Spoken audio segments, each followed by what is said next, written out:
Okay. Good morning, everyone. This Government Employees Retirement System regular meeting of the Board of Trustees for Tuesday, March 19th, 2024 is hereby called to order. Can I have a roll call, Good please? morning. It's not recording yet.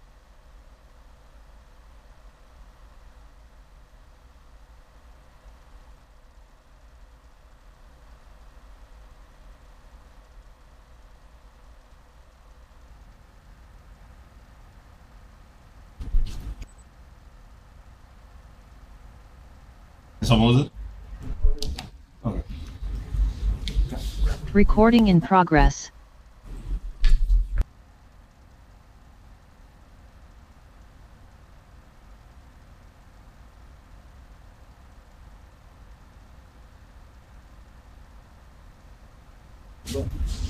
Moses. The remote control, the silver remote.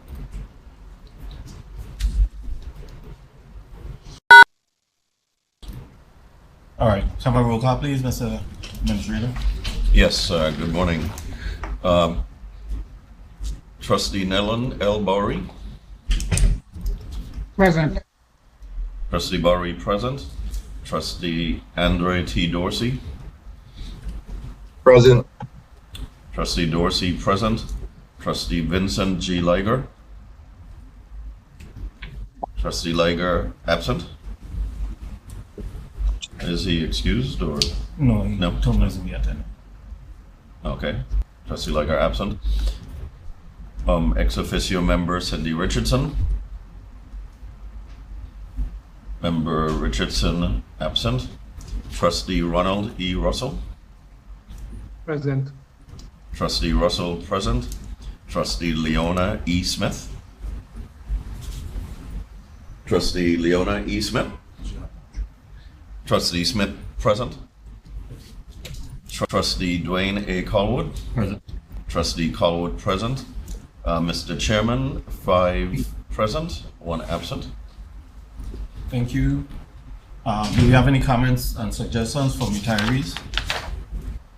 Yeah, I want to comment as a retiree, and I beg your pardon because I need to also inform you that I would be leaving at 11 because I have a prior Mr. Chairman, can we pause for a moment? One second. This is very distracting. Mr. Moses, can we turn the volume down on this? We don't need 2 sets of volume, 2 sets of sound. Can we turn this, mute this one? echoing. Yeah. And I'm right in the middle of it. You sure? You sure? Oh, yeah. Yeah. It's coming from here. Anyway, go ahead, please.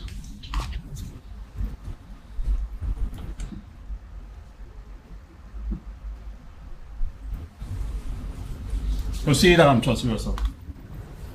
Okay, thank you. Much better. Yeah, I was okay. As a retiree, I had the opportunity to review the bylaws and the rules governing, the GERS.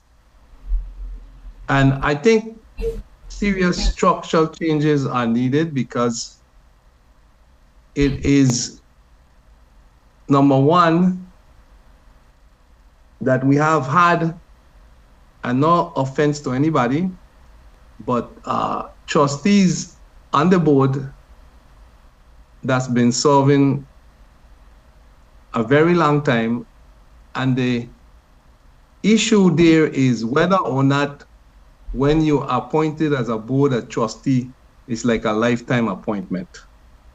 And I don't think that was the intent of the legislature, to make a appointment end up like a lifetime appointment, just because the structure of the legislation is deficient. And so there needs to be legislation that structure the GERS board and the appointments and how they are made differently. The second thing that I would like to comment on, the board of trustees there needs to be a lot more inclusion in the decisions that the Board of Trustees make. And the example I'm going to give is the recent restructuring of the committees in the board without any input from the trustees. I think that any decisions that are made that affect the trustees, the committees or anything, should be brought to the entire board. And right now, as the structure of decisions come down, the chairman has an unfettered ability to change the dynamic of how the board interacts without any input from other trustees. And that's a deficiency in our internal structure. What we want to do, and I think anybody who wants to move this board forward should understand that everybody on the board could contribute to the leadership. And if you have the leadership skewed toward a certain type of decisions where the chair has an unfettered ability to change stuff without including the trustees, I think it's problematic for the structure of the GRS system. And the last thing I would like to mention is that where we are not included with major decisions that might affect the structure of the board, we are included in everything else. The finances, today's meeting, you going over the finances of the Havenside Mall, you're going over, and we're expected to approve these in our fiduciary duty, but then we can't make decisions as a board with inclusion and participate as a cohesive board. Instead, decisions come from top down, and we have to just agree. And I believe that structure needs to change. I believe that the structure with the dynamic board members that we have needs to be one of inclusion and one where the power of making decisions isn't rested in one person, and then decisions are made and we just have to agree with it. And I think as a member of the GRS system, I would like to see a much more inclusive decision process as we move forward. Thank you very much. Any comments or suggestions from any other retirees? Hearing none, do we have any comments and suggestions from activists? Point of information, Chair. Yes, sir. Yeah, I also have a short day. So if we have to vote on anything, I know in an executive session, if we could rearrange to probably put that on the after, so that we can get to that, because I also have a short window as well. Do you make a motion to reorder the agenda? Yeah, I'd like to make a motion to reorder the agenda to at least cover what the items of importance is, probably those items in the executive session. If we can rearrange that to be first and then move into the balance of the agenda.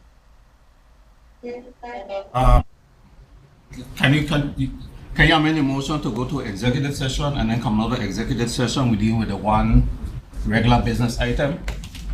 Because that's also going to require a vote, and then we proceed with the rest of the stuff based on your availability.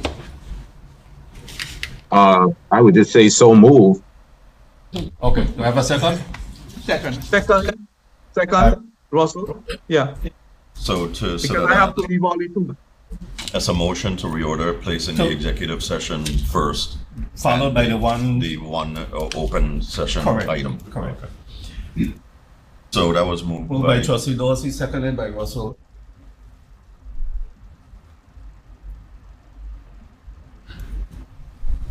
Trustee Bowery. Yes. Trustee Bowery, yes. Trustee Dorsey. Yes. Trustee Dorsey, yes. Trustee Liger, absent. Trustee Russell. Yes. Trustee Russell, yes. Trustee Smith. Yes. Trustee Smith, yes. Trustee Colwood. Yes. Trustee Colwood, yes. Mr. Chairman, 5 yes, 1 absent. Financial or commercial information or personal or legal matters or matters whose premature disclosure will frustrate the implementation of the proposed agency action. So move. Moved by Trustee Smith, seconded by Trustee Russell. Trustee Bowery. Yes. Trustee Bowery, yes. Trustee Dorsey. Yes. Trustee Dorsey, yes. Trustee Liger, absent. Trustee Russell. Yes. Trustee Russell, yes. Sorry. Trustee Smith. Yes. Trustee Smith, yes. Trustee Colwood. Yes. Trustee Colwood, yes. Mr. Chairman, 5 yes, 1 absent. Okay. Let's give IT a minute. And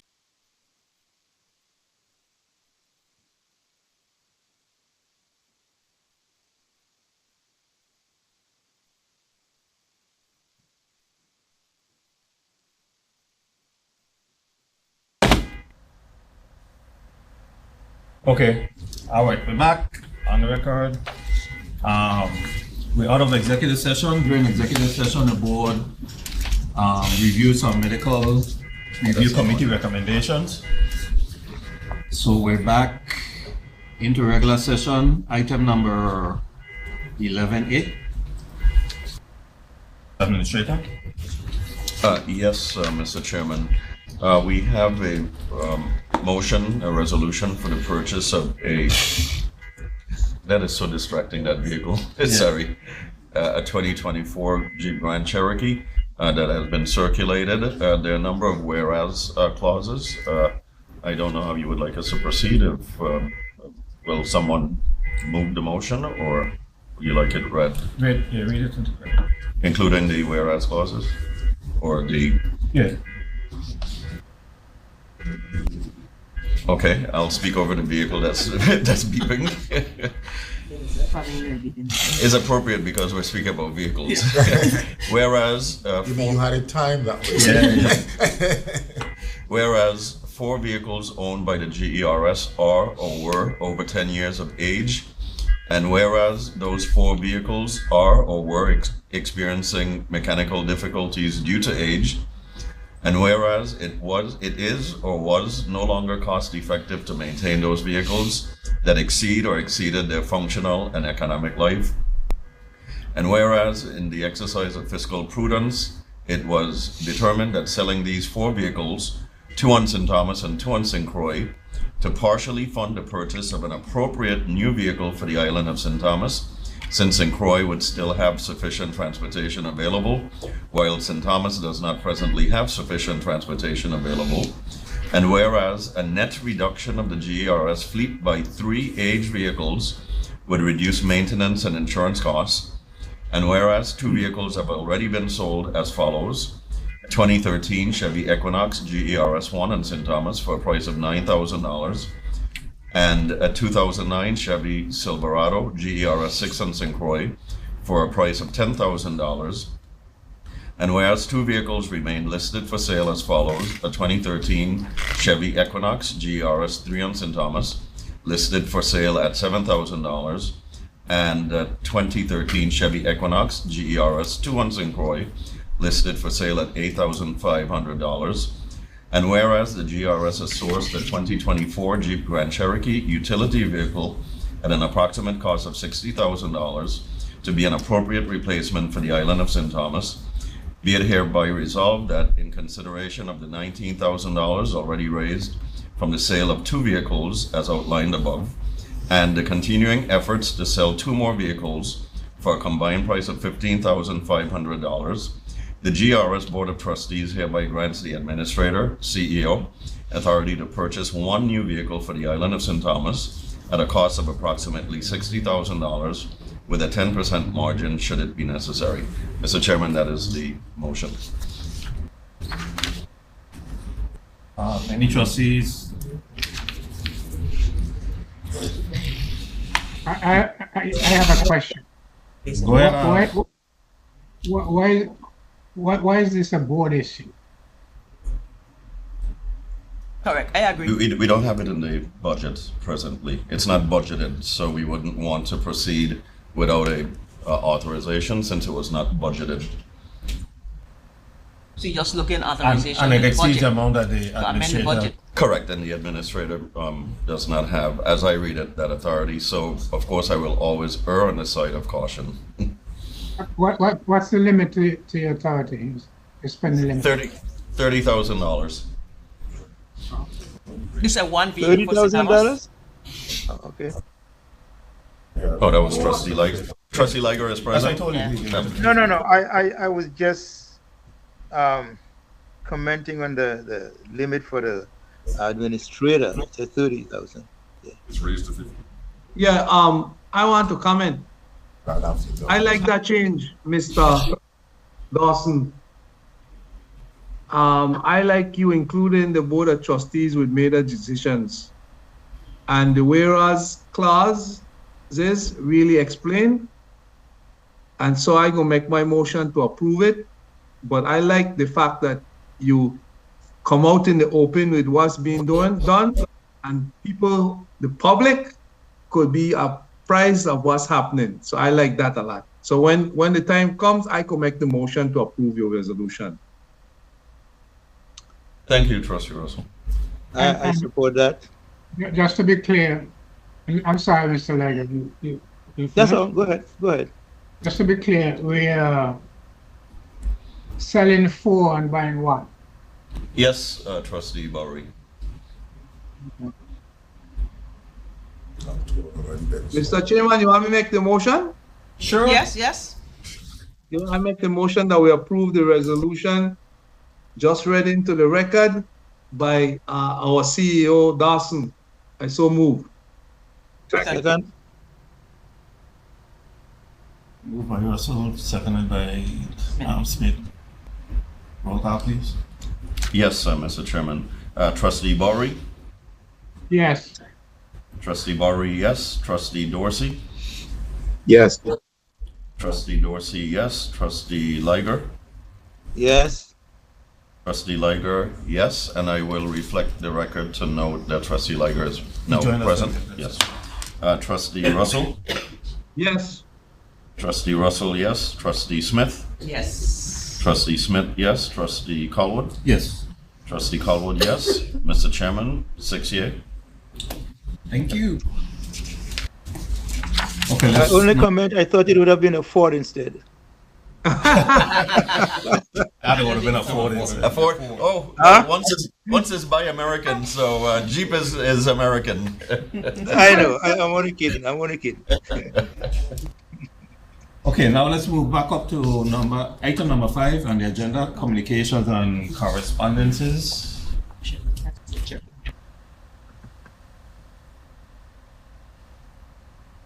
Mr. Chairman, I have no communications or correspondence to read into the record.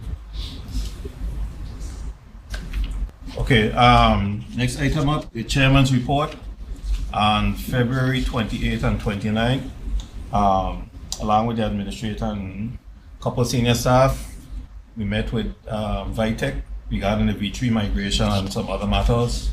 On March 5th, we appeared before the legislature.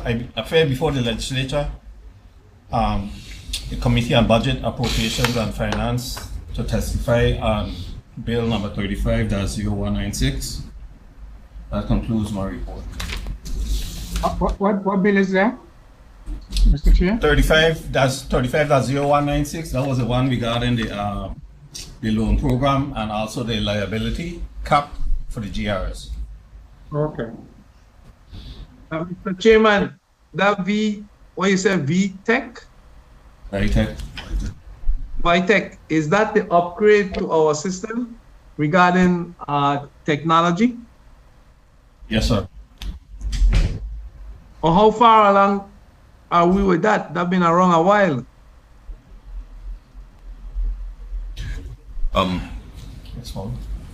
Mr. Trustee Russell, we're proceeding apace with the migration. The migration assessment is being executed at this time, but we do envision that we'll remain on the schedule, excuse me, the time frame, the schedule originally, based on my understanding, since I wasn't here when it was originally brought up, but we're continuing on pace. It seemed to me like it's taking long. That's why I mentioned why I asked about it, because I think we discussed that in a retreat last summer, and we discussed the need to have it done expeditiously. Okay. Correct. So the phase that they're in now, they're doing a lot of evaluations, so that when we make the migration, we're not making the migration to end up fighting with the same issues that we're dealing with now. Okay. Well, I would hope that they could get it done sooner than later, because technology moving real fast and we got to be up to speed. Okay. Thank you very much. Okay. Thank you. Yeah. So shall I proceed with The the administrator's administrator? report. Yes, Mr. Chairman. Yeah. With the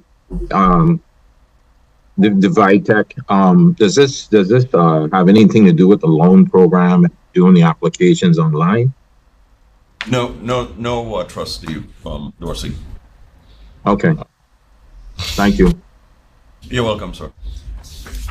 Shall I proceed with the administrative report?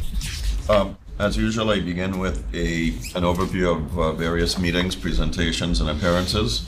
On February 22nd, I recorded a segment of WTGX's Comes with the Territory with Leslie Commission, which aired on Sunday, February 25th.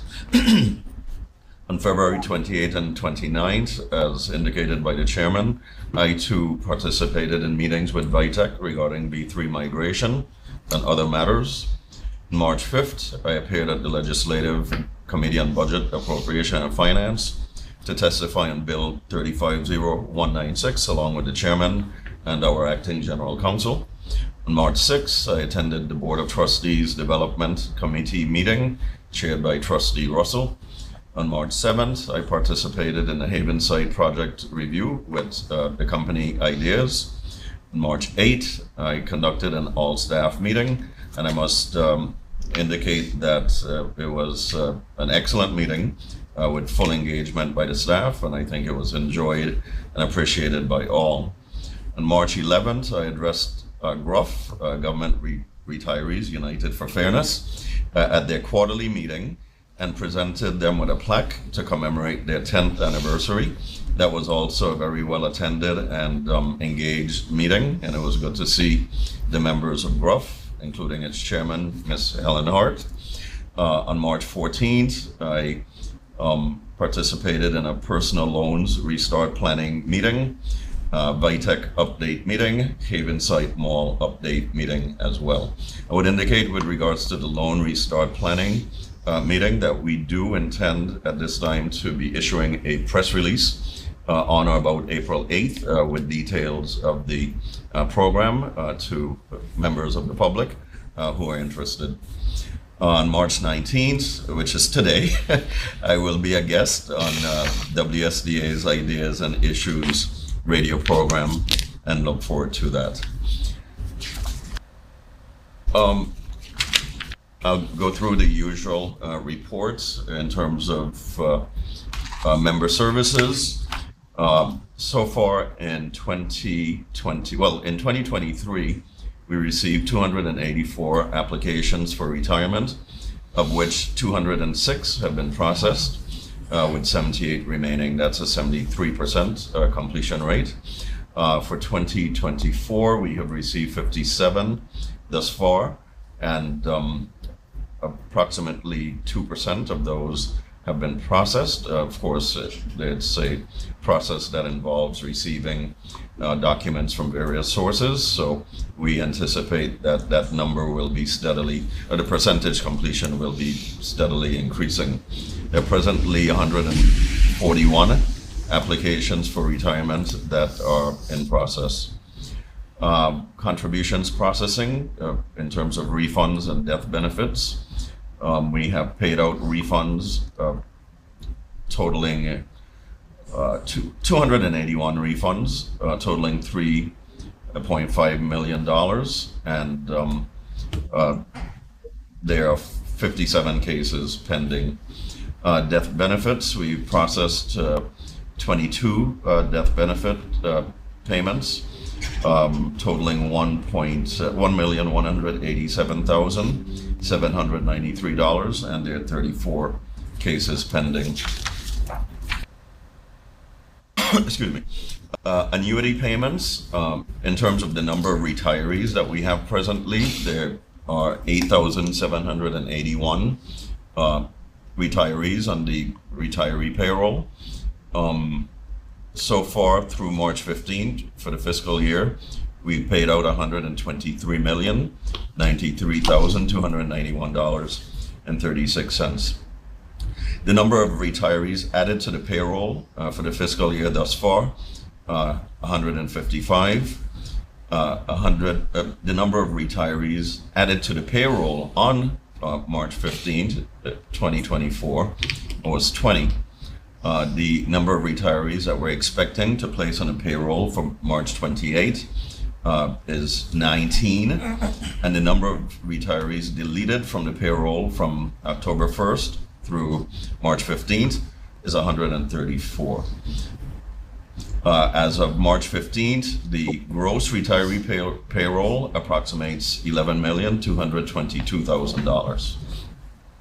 In terms of disbursements to retirees, we have disbursements totaling 9,543, of which 7,770 is within the Virgin Islands and 1,773 is outside of the Virgin Islands, between the United States, Puerto Rico, and international.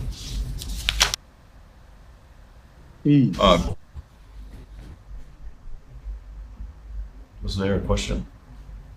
No, I'm sorry. Okay, sure. The usual statistics on the loan portfolio, which is at a low level presently until the restart commences. We have, as of February 29th, 689 personal loans, of which 398 are on St. Thomas and John, and 291 on St. Croix. We have 71 mortgages, of which 52 are on St. Thomas and John, and 19 on St. Croix. The geographical or the dollar distribution of the loan portfolio, which totals some $6,986,000, is $4,416,000 on St. Thomas and John, and $2,570,000 on St. Croix. In terms of the operational overview, we have no issues with our building on St. Croix other than ongoing maintenance. Likewise for St. Thomas, we have ongoing projects, as we indicated in the last meeting.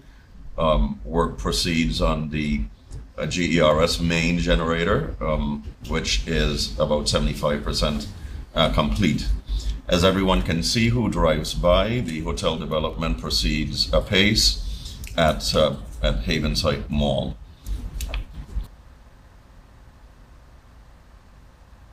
So, with regards to the Havenside Mall strategic and infrastructure plan, we have met with ideas on a number of items, including brainstorming of the names and design concepts for the rebranding of the mall, which will be tested by ideas within our market.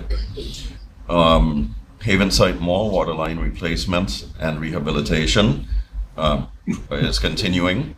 The extension document has been approved by WAPA, and the document will be updated for signatures with a new timeline.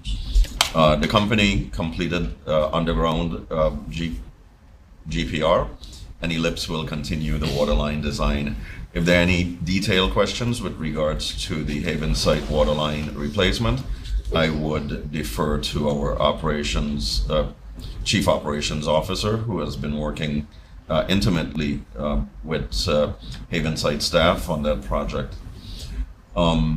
Rental collections, February 2024, we collected between rental and billings for electricity, $117,393.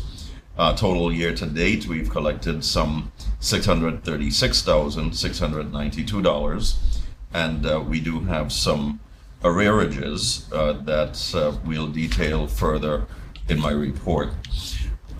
Leases, the Casino Control Commission lease was signed by the Casino Control Commission and is awaiting final signature. Department of Justice, new lease with new signatories was drafted for signatures. Of course, with the recent changes at the Department of Justice, there might be some delay in the final execution of that lease, but we don't anticipate that it will be very long. The VIPD, Virgin Islands Police Department lease has been negotiated and is being routed through for government approval, and it's currently with the Commissioner of Police. There is a matter with regards to a replacement generator that's being sourced for one of our properties on St. Croix to facilitate the tenant. And there's a pending contract with regards to the what we call the southern flat roof of this building that we're sitting under presently, which is the only part of the roof that has not yet been repaired, and that is coming up shortly. Should I be concerned as I'm sitting there? If it were raining, you should be concerned. You can see the water stains in the ceiling tile. Okay, so I did indicate that there is some arrearage of rent and associated costs, including electricity.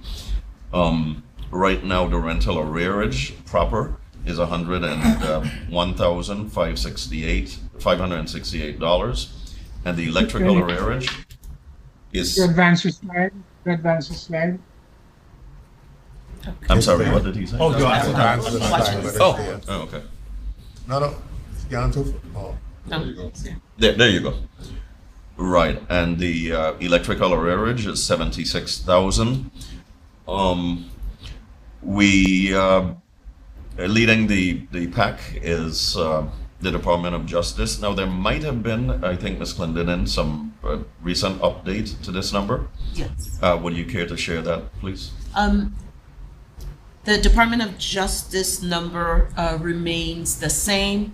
Pleasant I, their three, admin, ASC, and storage, they made a payment bringing their total for admin down to $8,339.30.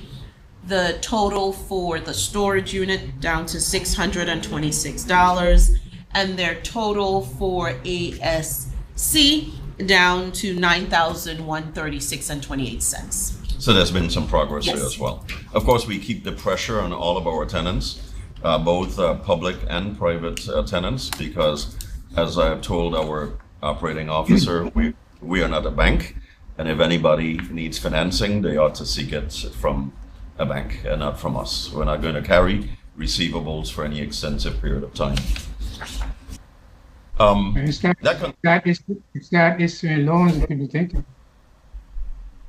I'm not understanding. What did he say? If you start issuing loans, they're gonna think you're a bank.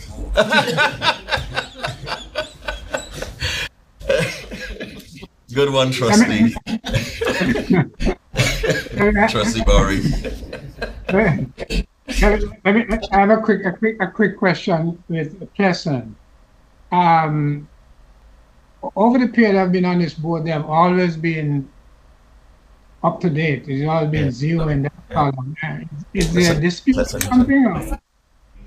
So I understand that they may be experiencing some difficulty collecting from some government entities. Okay. So as a result, we are exercising some forbearance. However, there's a limit, of course. So we'll, I don't want to discuss private businesses. Okay. That's Business fine. too much, but they have been a generally good tenant. So we're working with them to the extent possible. Okay. All right. So, Mr. Chairman, that concludes the administrator's report. The treasurer is on approved leave at present, so I will give a brief synopsis of the treasurer's report. Okay, do you allow me to do the committee reports first? Oh, did I? I'm sorry. I just wanted to continue We've straight been through. talking for a while, so I figured my Yes, body yes. give you through the chance to catch up. Thank you. All right, I got you. Any questions from any trustees regarding the administrator's report? Yeah, I have a question, Chair. Well, The administrator's report. go ahead. Just the section for justice. You said the arrears number has not changed. Ms. London? Well, I mean, on the screen, what you see today is their actual balance. I did not, well, as of last night, receive any additional payments to change what you saw on the screen. Whereas that we did reflect a payment that came in for Pleasant, so I made the update because it's different than what's on the screen.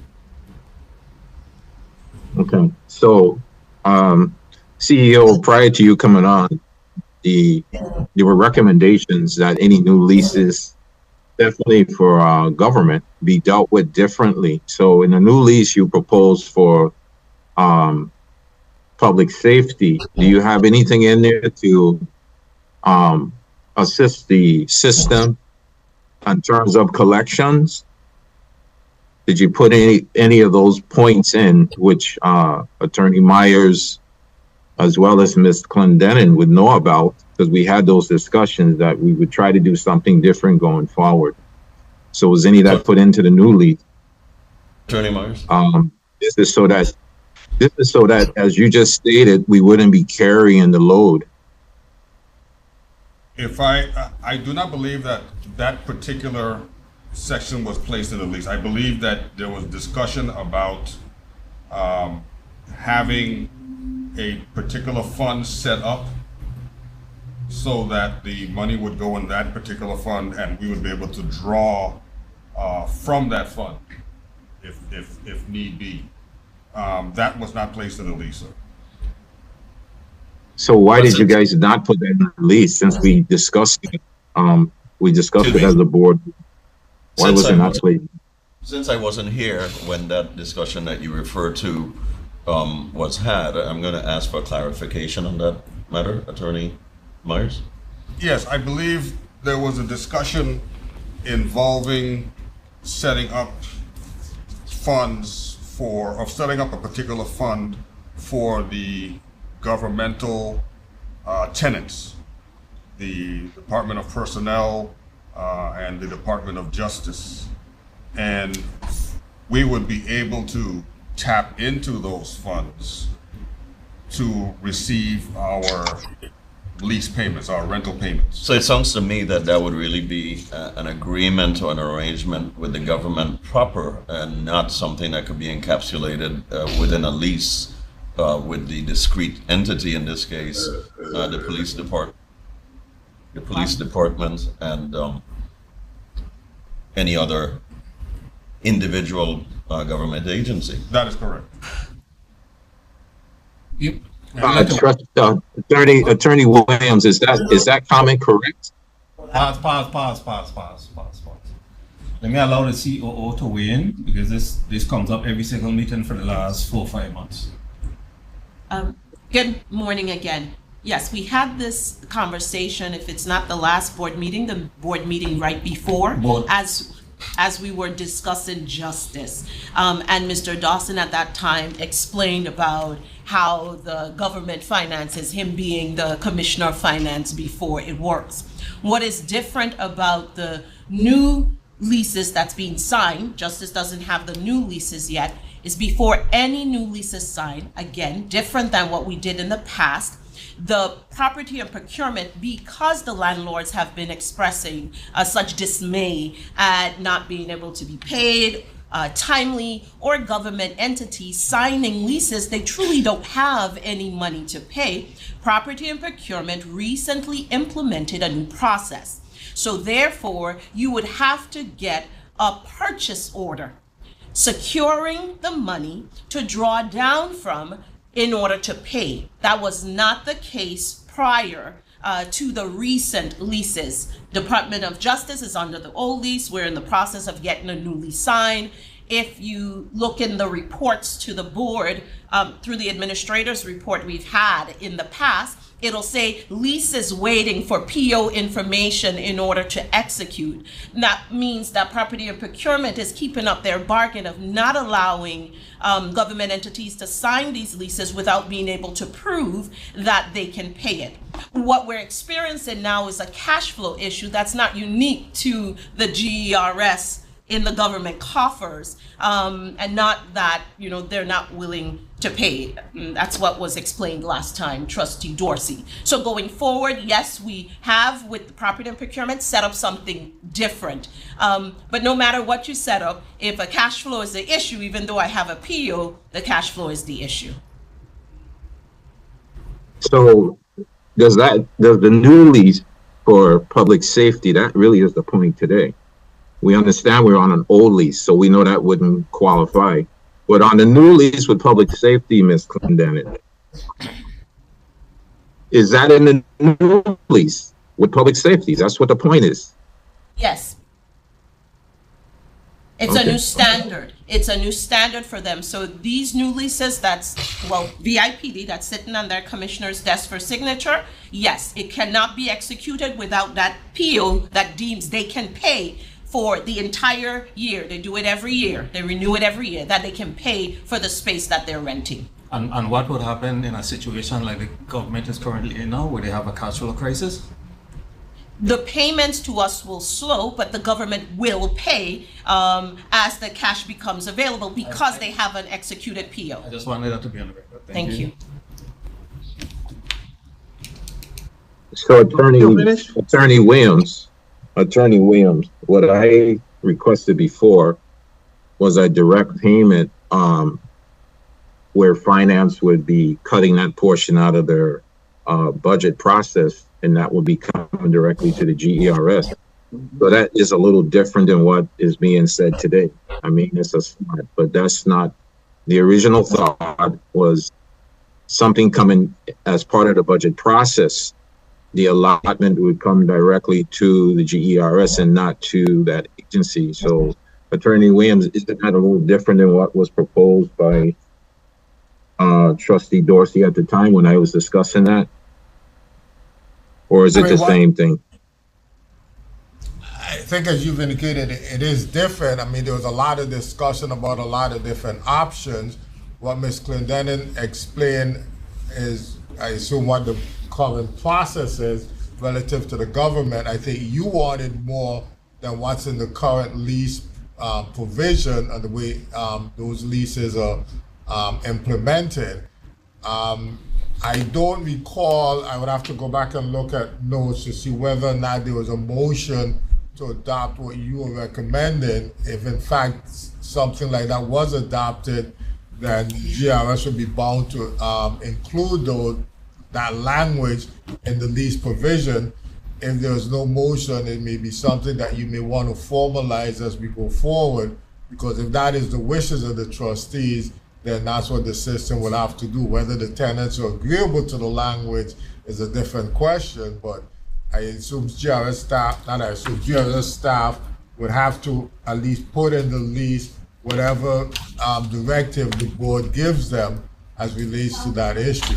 And we certainly shall. However, that does not remove the underlying issue of the government's cash flow position at this time. There was no motion. So let me just say this. Attorney Smith, when she was here, she indicated, and Attorney Myers could verify, that she was going to have that in the next lease. That was going to be in the next lease. That's why I went back to Attorney Myers, because it looks like it was left out of this lease with public safety. So this is even before this new position of property procurement is taken on. This is a more direct flow of funds into the GERS account for going forward with agencies from the government renting or leasing from the system. So Attorney Smith did indicate, she did indicate that it would be in the new leases going forward. Attorney Myers. Excuse me, trustee, I do not recall Attorney Smith saying that, but I will go back and check the record.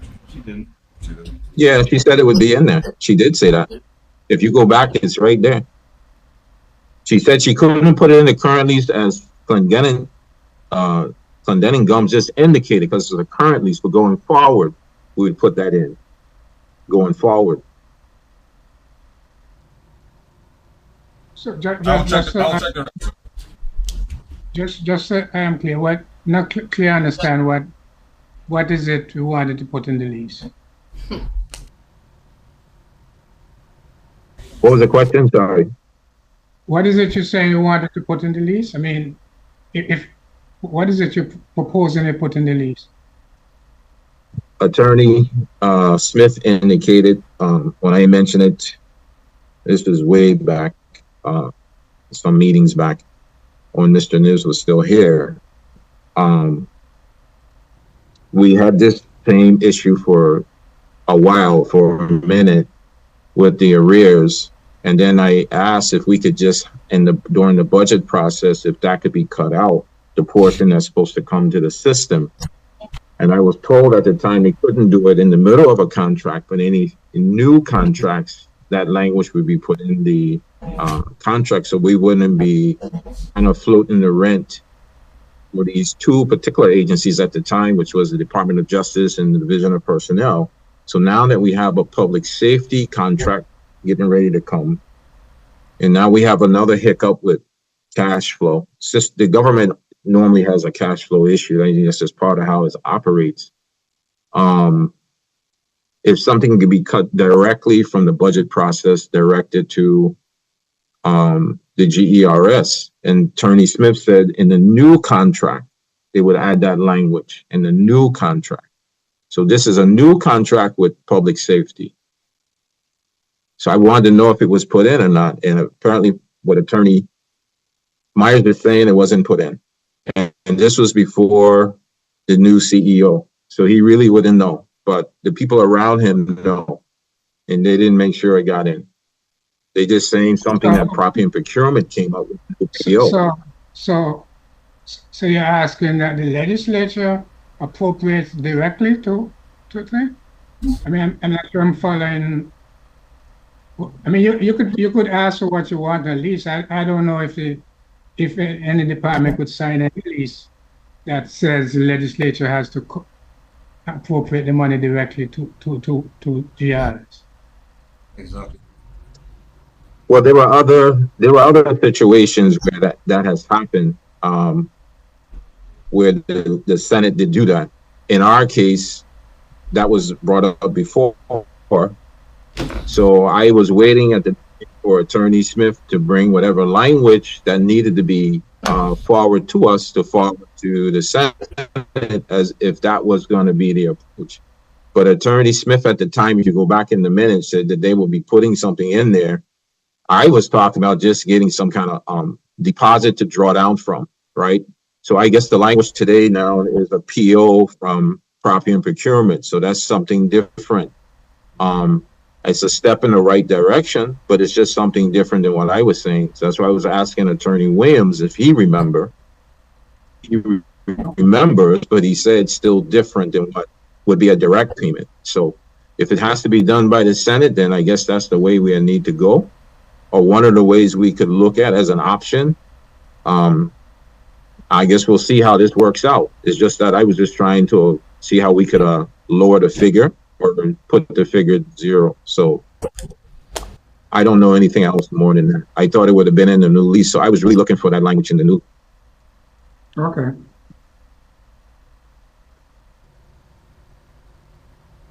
Thank you, Chair.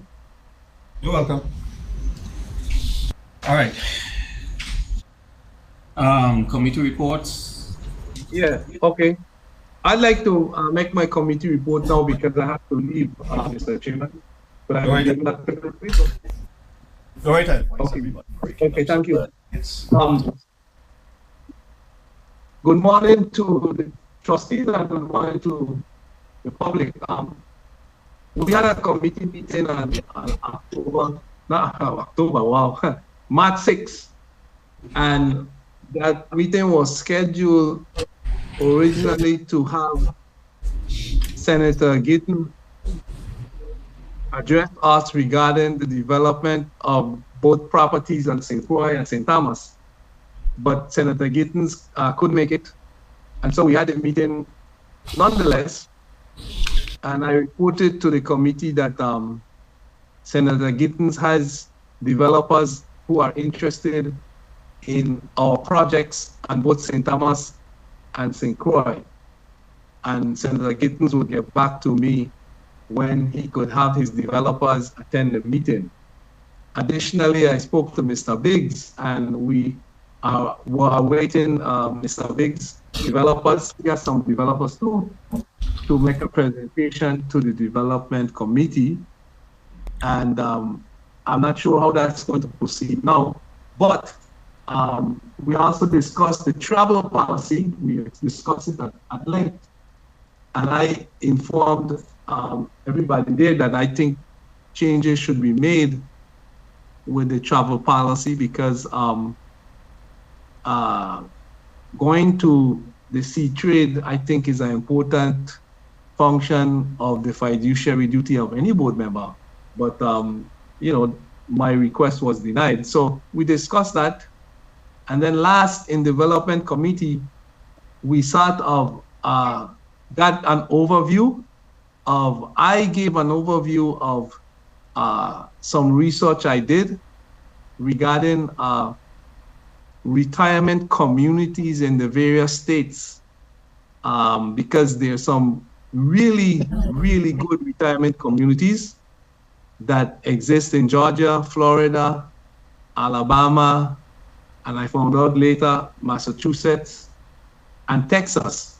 And what we wanted to do was visit some of them, get the ideas from what they have done and promote it here in the territory because we wanted to get the best of both worlds. We are American territory, we could benefit from whatever is done in the United States, and we could get, you know, a similar type project here in St. Thomas and St. Croix. And lastly, we were on the verge of setting up, you know, some kind of public input to the development, and that has been changed, but public input would mean that the public would weigh in on what developments they think should happen in St. Thomas and St. Croix. So that's my committee report. And let me say that when I spoke as a retiree, we need structural changes because I am no longer the chair of the development committee. And so what's going to happen with the development that we were looking at and what we were doing, I think, you know, the trustees should have a discussion among ourselves as to what we want to do to move forward and what could be the best approach to moving forward. So thank you very much. I wanted to ask one question for the chair and the CEO, because he went before the legislature. And I know that we might be taking on this new loan program, and I thought that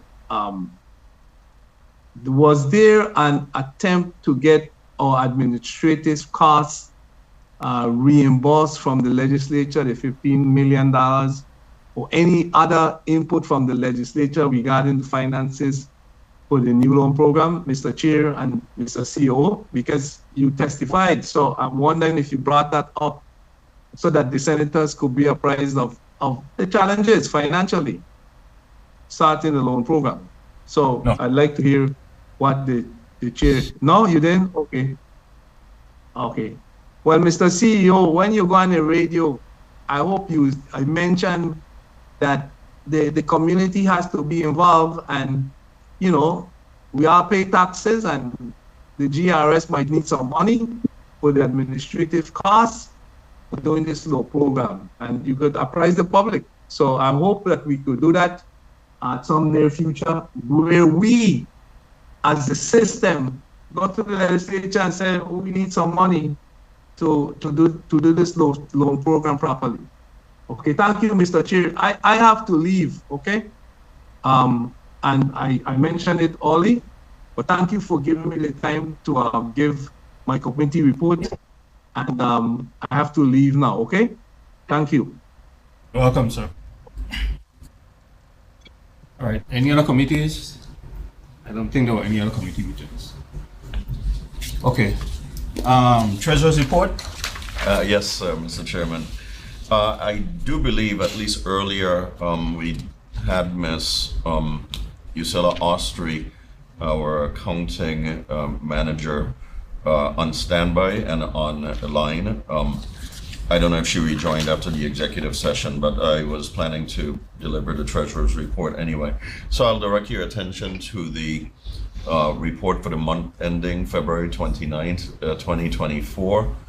For the month of February 2024, we collected some $19.8 million in the form of loan repayments, rent from tenants, employer and employee retirement contributions, which were the largest items at $12.3 million and $6.6 million respectively.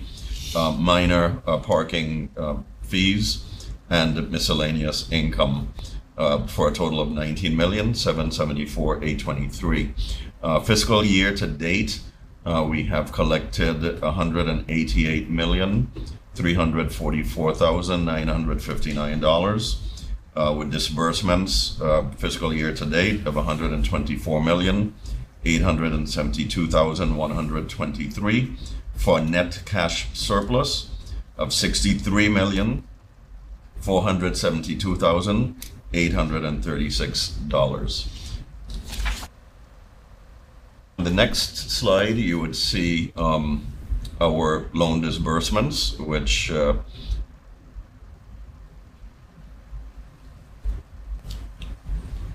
you'll see loan disbursements totaling, is a minor amount, is $12,071. Miscellaneous disbursements of $379,368, which was indicated on the prior slide, but is broken down in detail here.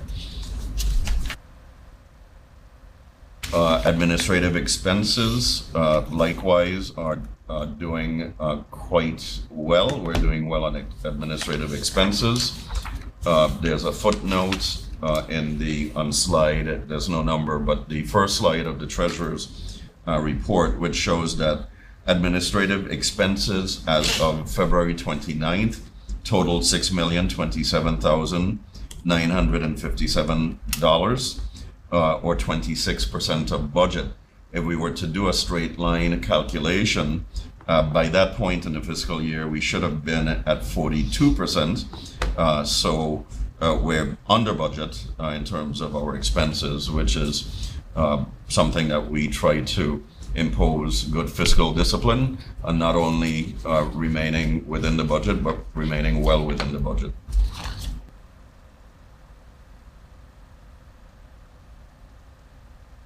There's a breakdown of personnel, of administrative expenses rather, yes, that's the correct slide, that shows that personnel and personnel related services are our largest expenditure. but we once again remain within the budget category.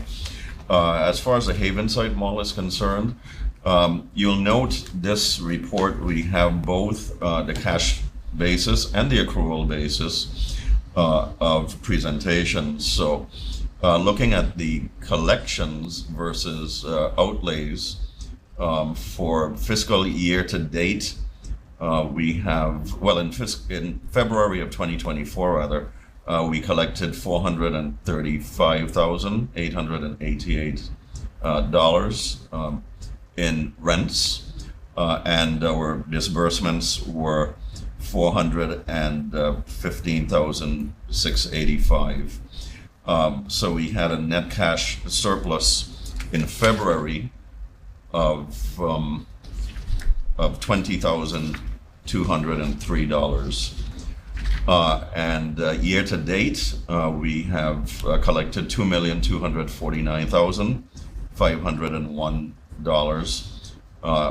at Havenside Mall. Disbursements, but disbursements in this case include capital projects, total $2,292,598 for a small deficit on a cash basis. However, importantly, if you look at the next slide, it will show statements of revenue and expenses more along the lines of an accrual accounting. So for fiscal year to date 2024, we've collected $2,527,321 and expended $2,335,049. So our net income on an accrual basis is $192,272 year to date, which compared to the cash basis, which shows negative $43,096 because of the inclusion of capital projects, which should typically be amortized or depreciated over a period of time, shows why looking at both bases of accounting is prudent. Because the accrual basis gives you a much clearer picture of the actual financial performance of the mall, which is sound at this point. And I would indicate that this also is reflective of the fact that we are still in an abatement period with regards to rents at Havenside Mall. That abatement period will be ending next year, and we'll be back at 100% collections versus the abatements that were extended in the aftermath of COVID, given the improvements that we're seeing to our cruise industry. Mr. Chairman, that would conclude the Treasurer's report at this time. I have a quick question, Mr. CEO. Just looking at the two reports, on the cash basis, you have receipts of $2.2 million year to date 24, and on the accrual basis, you have 2.5. So that difference is what, receivables, or what's the difference? That would be correct as of that point in time, Trustee Barry. So in terms of the rebate,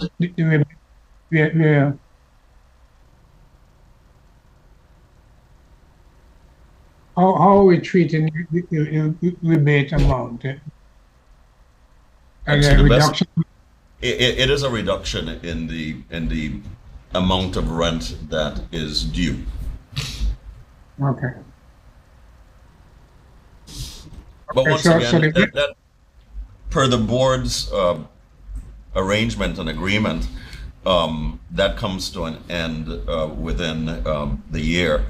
So we'll be back at 100%, and I'm happy to report that there's a lot of interest being expressed by new possible tenants for the mall. So we should be at 0% vacancy, and I think that we'll be in a very competitive position with regards to increasing rents to new tenants. Okay, this is a question I raised some time ago. Should GERS be charging a management fee to the mall?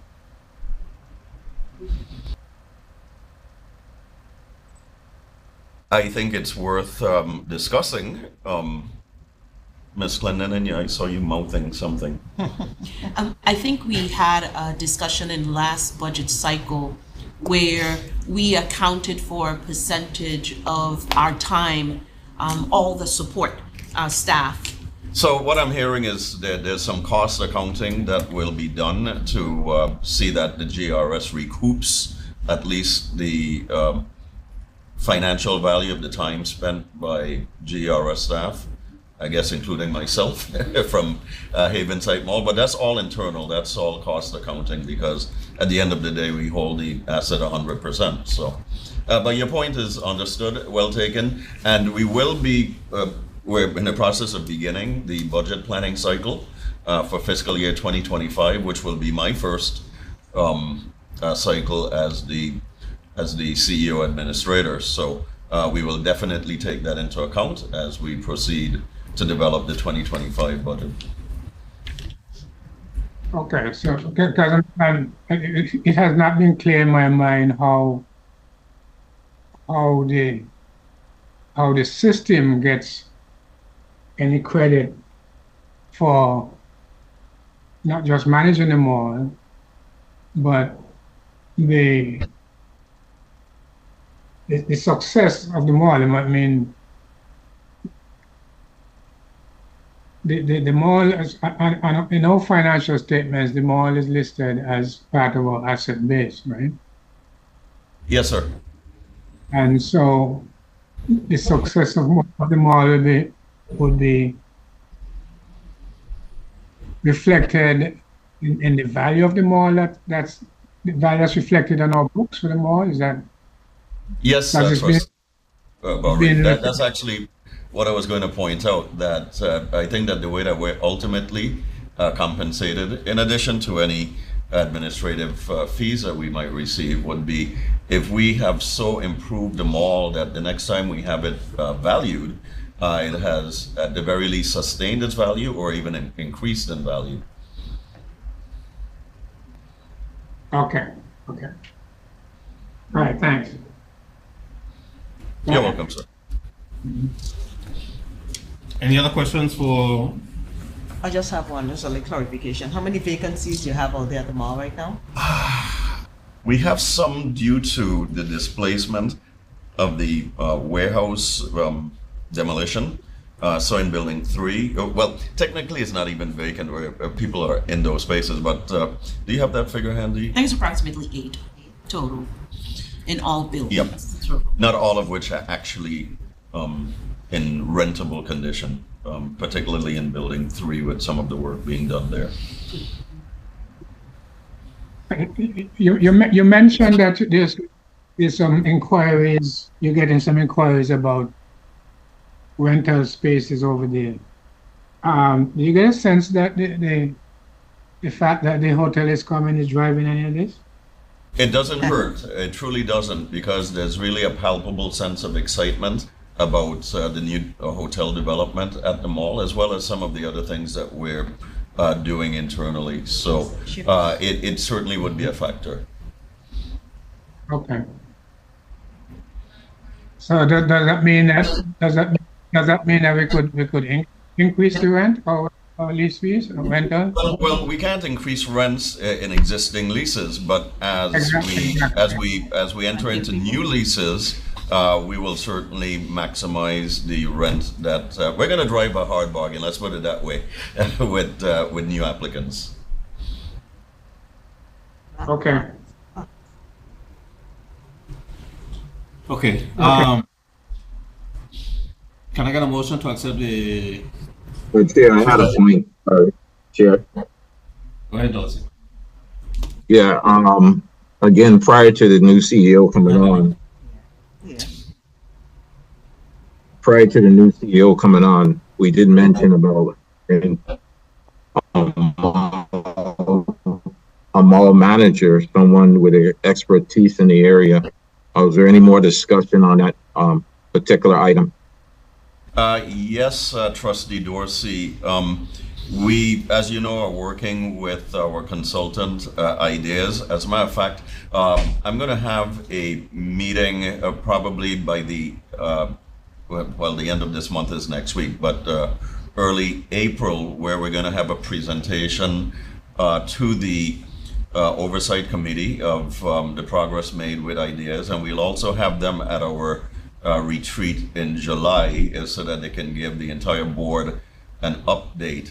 But as part of the work that we're doing with them, we have redefined that position, which has actually been posted as a vacancy so that we could solicit interest. And it's being termed, it's still the property manager, but the person will also have aspects of retail, dining, and entertainment in their background as we make the Havenside Mall, which may also be recommended for a rebrand in terms of name. We will be, we're soliciting applicants for that position presently, which was budgeted. Okay, so whenever that meeting happens, I would like to be in attendance. So if you can notify me, I would appreciate it. Absolutely. I was removed from that committee as well, so I would still like to attend. So I appreciate that. With that being said, Chair, I now have to leave this meeting. Have a good day. Thank you, and happy Easter. You too. Any other trustees before I entertain a motion to accept the treasurer's report? Do I hear a motion? Mr. Chair, make a motion to approve the treasurer's report. Can I get a second, please? I second. Moved by trustee Smith, seconded by trustee Liger. Have a roll call, please. Yes, sir. Trustee Bowery? Yes. Trustee Bowery, yes. Trustee Dorsey? Trustee Dorsey absent. Trustee Liger? Yes. Trustee Liger, yes. Trustee Russell? Trustee Russell absent. Trustee Smith? Yes. Trustee Smith, yes. Trustee Colwood? Yes. Trustee Colwood, yes. Mr. Chairman, 4 yes, 2 absent. All right. Next up, the investment officer's report. Mr. Henderson, it's all yours. Good morning, Mr. Chairman, other trustees. This is an update of the investment portfolio as of the end of February 29, 2024. Just a quick summary of the activity of the month. Global stocks markets saw gains in February. However, in fixed income, generally higher yields led to falling prices as investors pushed on out the time frame for central banks to cut interest rates. U.S. stocks gained strongly in February, supported by well-received corporate earnings. Eurozone stocks also advanced in February, although they lagged behind the gains made by U.S. markets. Emerging market equities finally outperformed developed equity markets for the year in February as Chinese shares experienced a rebound. As it relates to what that meant for the performance of the plan for the month, the total plan was up 2.4% for the month and returned 11.8% fiscal year to date.